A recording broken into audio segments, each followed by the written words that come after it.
पहले। बफर का मतलब तुम लोग समझते हो, बफर इकोनॉमी में कई जगह यूज होता है। नहीं, चलो ठीक है, चलो एक साइकिल में बनाता हूँ, यहाँ ध्यान देना।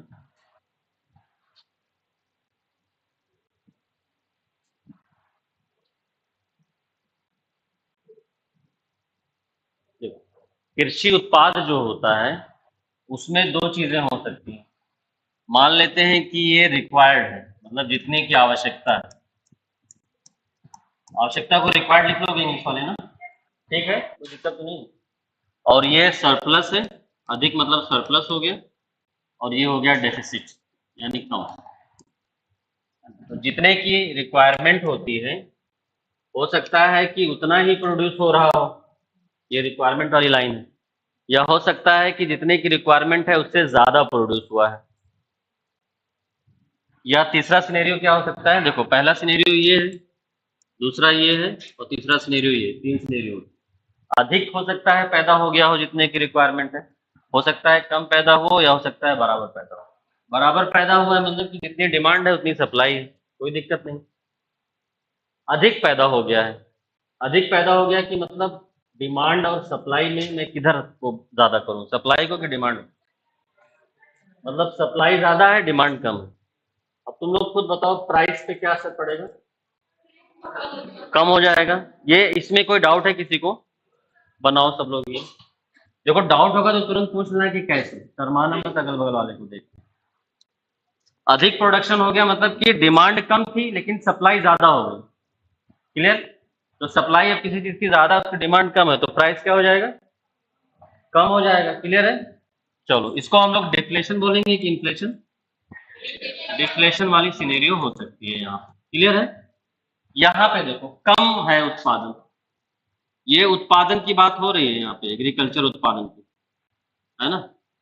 उत्पादन कम है मतलब अगर डिमांड और सप्लाई हम देखें तो डिमांड ज्यादा कि सप्लाई ज्यादा? डिमांड ज्यादा हो गया, सप्लाई कम हो गई।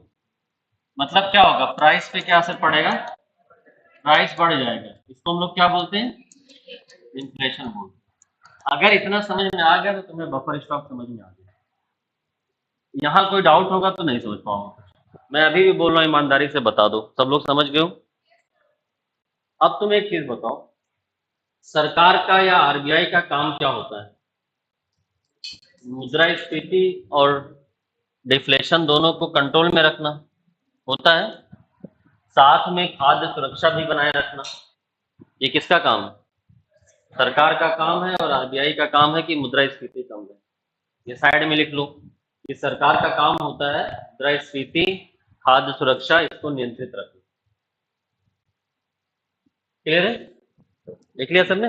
मतलब इन्फ्लेशन कंट्रोल में हो और फूड सिक्योरिटी रहे, ये किसका काम है? सरकार का। अब देखो इसके बराबर है और अधिक है तब तो कोई दिक्कत नहीं, तब तो फूड सिक्योरिटी है। लेकिन इससे कम होगा तो फूड सिक्योरिटी की प्रॉब्लम आएगी, है। अब बफर स्टॉक का कॉन्सेप्ट यहीं से आता है। बफर स्टॉक एक सिस्टम है जिसमें अगर रिक्वायर्ड से ज्यादा प्रोडक्शन होता है तो सरकार एफसीआई के थ्रू खरीद के अपने गोदाम में रख लेती है, और जब कभी उत्पादन कम हो जाता है तो सरकार सब्सिडाइज दर पे उसको मार्केट में बेच देती है या पीडीएस के थ्रू डिस्ट्रीब्यूट कर देती है। यही बफर स्टॉक। समझ में आया कि क्या है बफर स्टॉक? तो लिखो buffer stock is a system, buffer stock is a system which buys and store stocks, which buys and store stocks at the time of good harvest, at the time of good harvest, and release stock during bad harvest, and release stock during bad harvest. Buffer stock एक तंत्र है जिसमें सरकार, buffer stock एक तंत्र है जिसमें सरकार, क्या हुआ? तंत्र, तंत्र एक तंत्र है जिसमें सरकार आवश्यकता से अधिक कृषि उत्पादन होने पर, आवश्यकता से अधिक कृषि उत्पादन होने पर खाद्यान्नों को आवश्यकता से अधिक कृषि उत्पादन होने पर खाद्यान्नों को